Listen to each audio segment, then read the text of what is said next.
বিসমিল্লাহির রহমানির রহিম। আজকের এই অনুষ্ঠানের প্রিয় সভাপতি, বাংলাদেশ জাতীয়তাবাদী ছাত্র দলের কেন্দ্রীয় সংসদের সংস্কার সভাপতি রাকিব, সাংগঠনিক সম্পাদক, সিনিয়র ভাইস প্রেসিডেন্ট, বিশ্ববিদ্যালয়ের সভাপতি এবং সেক্রেটারি সহ সকল মঞ্চভূষ্ট ছাত্র নেতৃবৃন্দ, উপস্থিত রাজপথের সংগ্রামী ভাই ও বোনেরা, সাংবাদিক বন্ধুগণ, আসসালামু আলাইকুম রহমতুল্লাহ। আজকের এই ব্যানারটা আমি যেটা পড়লাম, দেখলাম এখানে ব্যানারটা সবচেয়ে জুৎসই হতো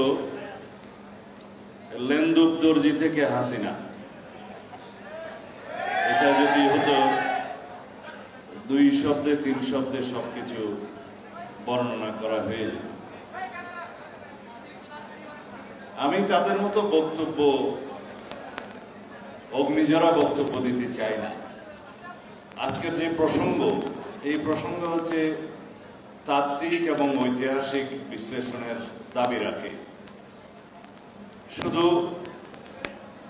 একটা রিজিওনাল হেজিমনি বলেই এক শব্দে সবকিছু বিশ্লেষণ করা যাবে না, যেটাকে আগ্রাসন অথবা আধিপত্যবাদ বললেও বিশ্লেষণ করা যাবে না।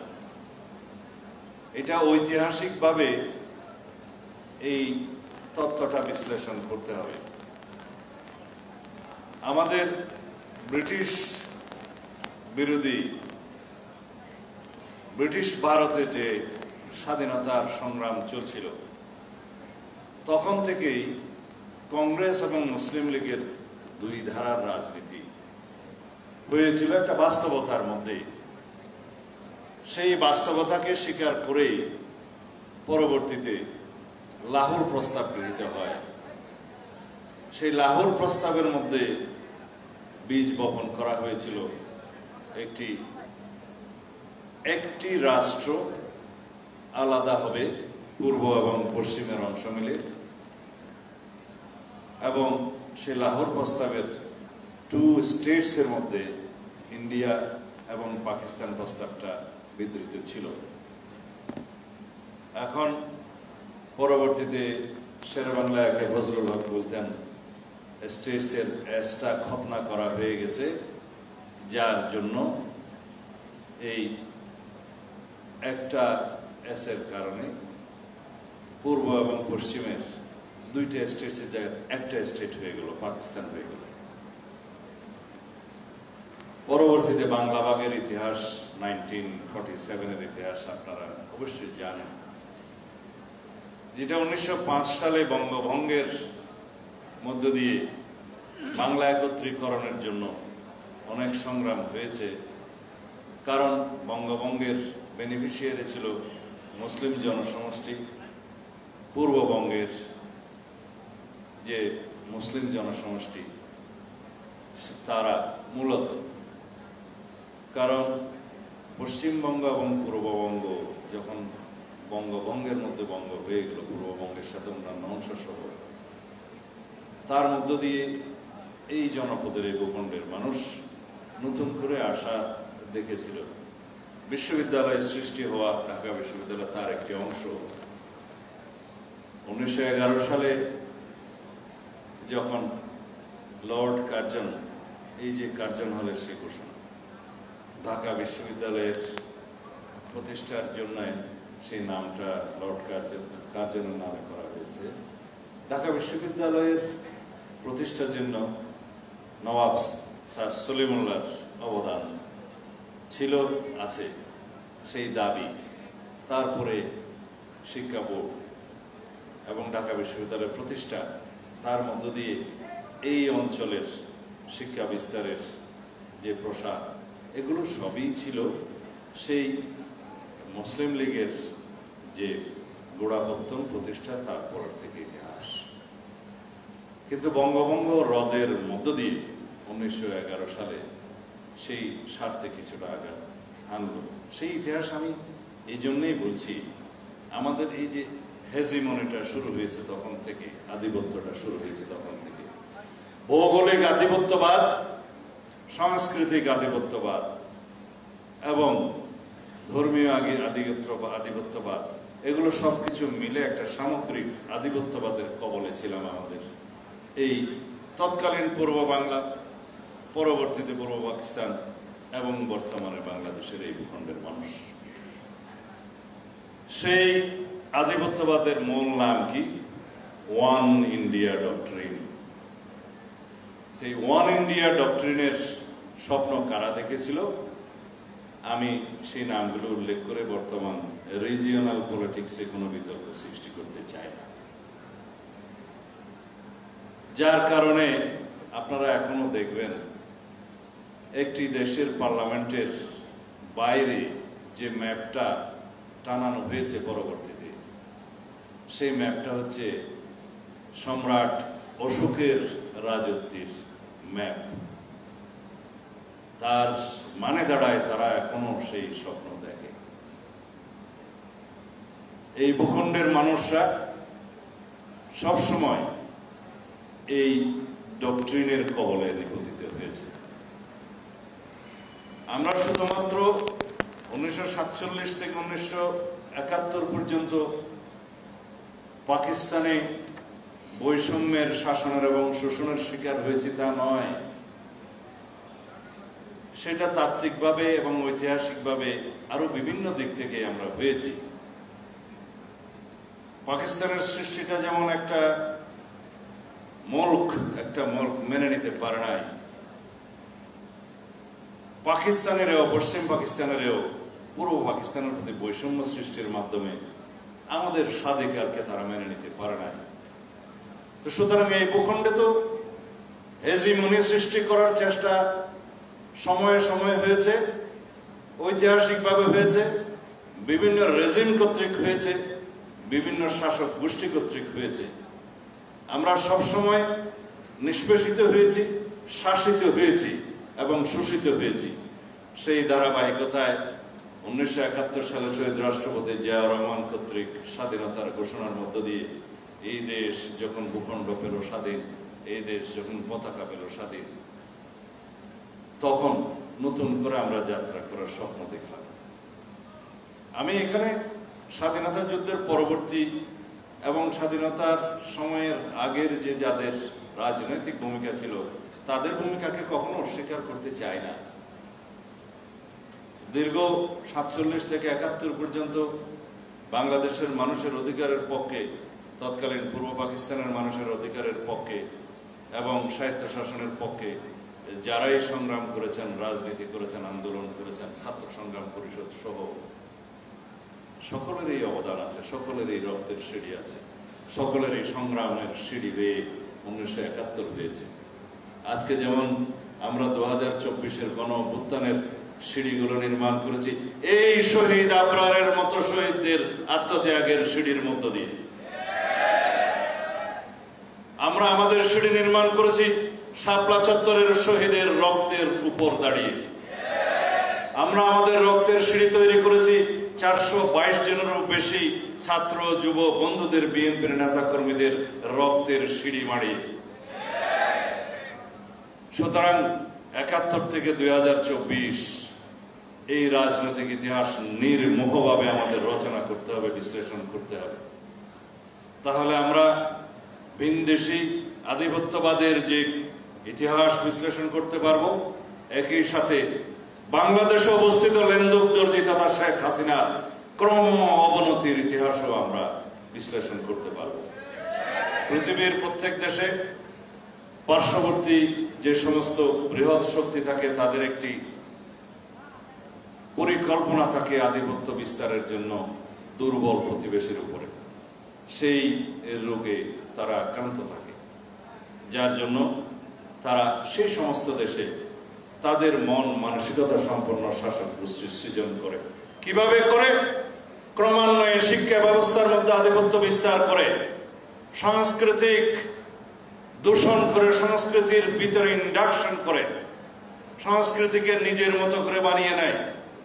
এইভাবে ব্রিটিশরা 200 বছর আমাদের এই উপমহাদেশকে শাসন করেছে। কিভাবে? তারা বলতো আমরা একটা ক্লাস সৃষ্টি করব। ব্রিটিশরা বলতেন সেই ক্লাসটা হবে by flesh and by blood they would be Indian, but by mentality, by thinking, by intellect they will be British. এবং তারা ব্রিটিশের পক্ষ হয়ে ভারত শাসন করবে, মধ্যস্বত্বভোগী হয়ে। তারা কারা? রাজা, মহারাজা, নবাব, জমিদার, এই শ্রেণীগুলো। পার্মানেন্ট সেটেলমেন্ট অ্যাক্টের মধ্য দিয়ে তারা তাদের এই মধ্যস্বত্বভোগীদেরকে 1793 সালে খুব সম্ভবত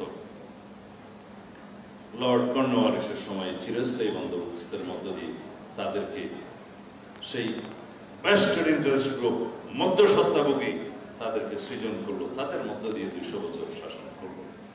আমাদের বাংলাদেশে রাজনৈতিক ক্ষমতার প্রলোভন দেখিয়ে এই বাংলাদেশে তাদের পলিটিক্যাল হেজিমনি সৃষ্টি করতে চেয়েছে, আগ্রাসন সৃষ্টি করতে চেয়েছে, এবং তারা অনেকটা সাকসেসফুল হয়েছে। কারণ হাসিনার মতো আর একটা লেন্দুক দর্জিকে তারা এই দেশে গদিতে বসাতে এবং রাখতে সহযোগিতা করেছে। আবরার শহীদ আবরার তো সেই আধিপত্যবাদের জলাঞ্জলি হয়েছে, সেই আধিপত্যবাদের শিকারে পরিণত হয়েছে। শুধুমাত্র আমরা শহীদ আবরারের কথা কেন বলি?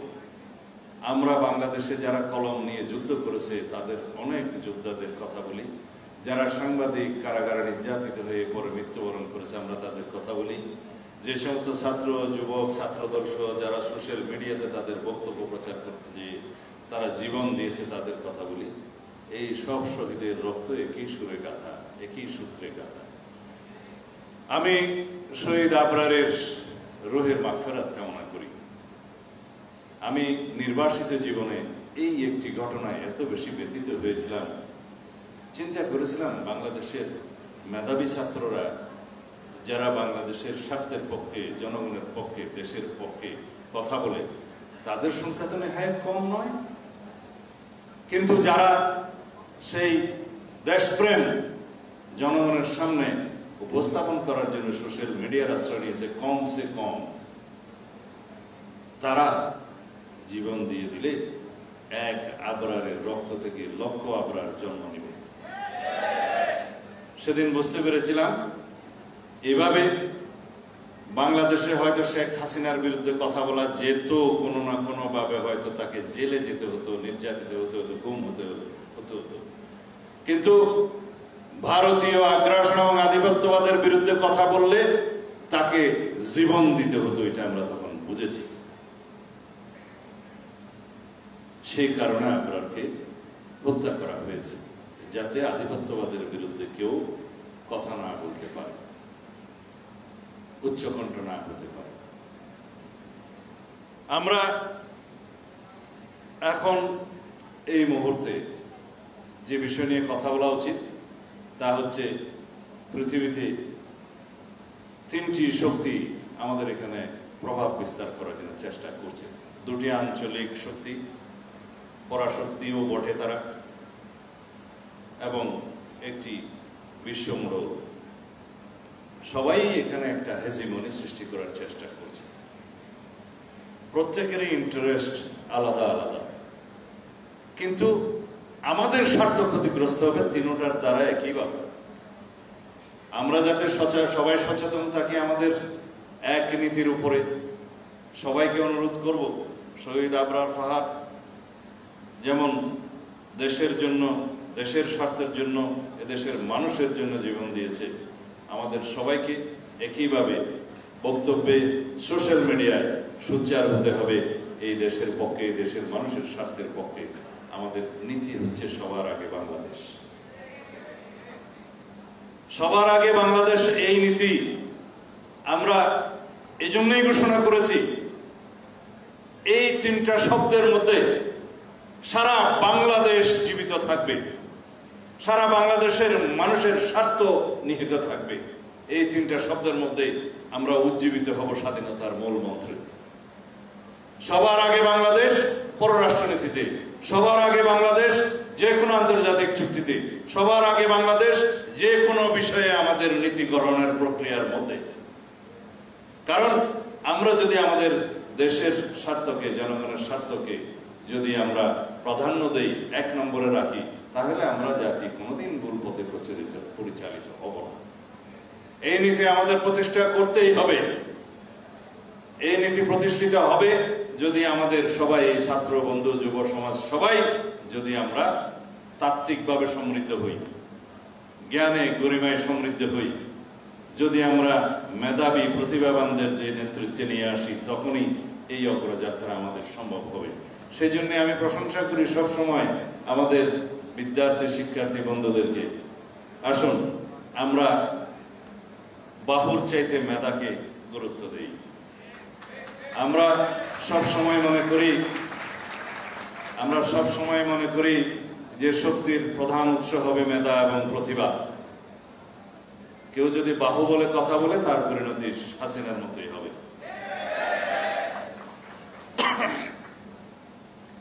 আমি আজকে এখানে আসতে পেরে আনন্দিত হয়েছে এই জন্যে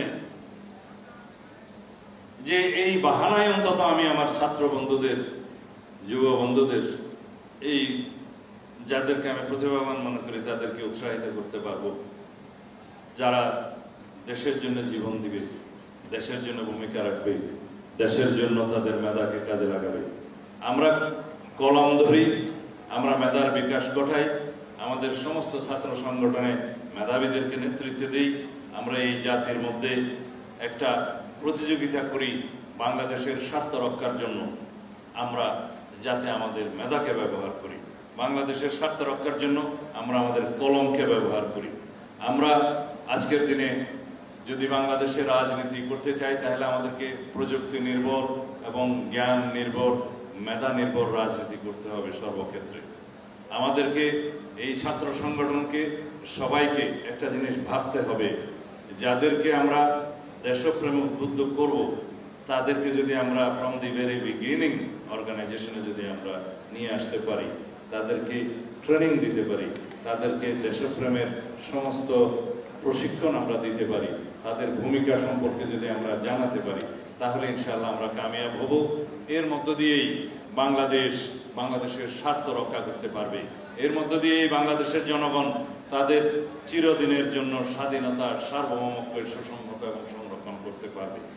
আমরা আজ পর্যন্ত স্বাধীনতার আগের থেকে, স্বাধীনতার পর থেকে আজ পর্যন্ত শুধুমাত্র বাংলাদেশের স্বার্থ রক্ষার জন্য অনেক আমাদের রক্ত দিতে হয়েছে।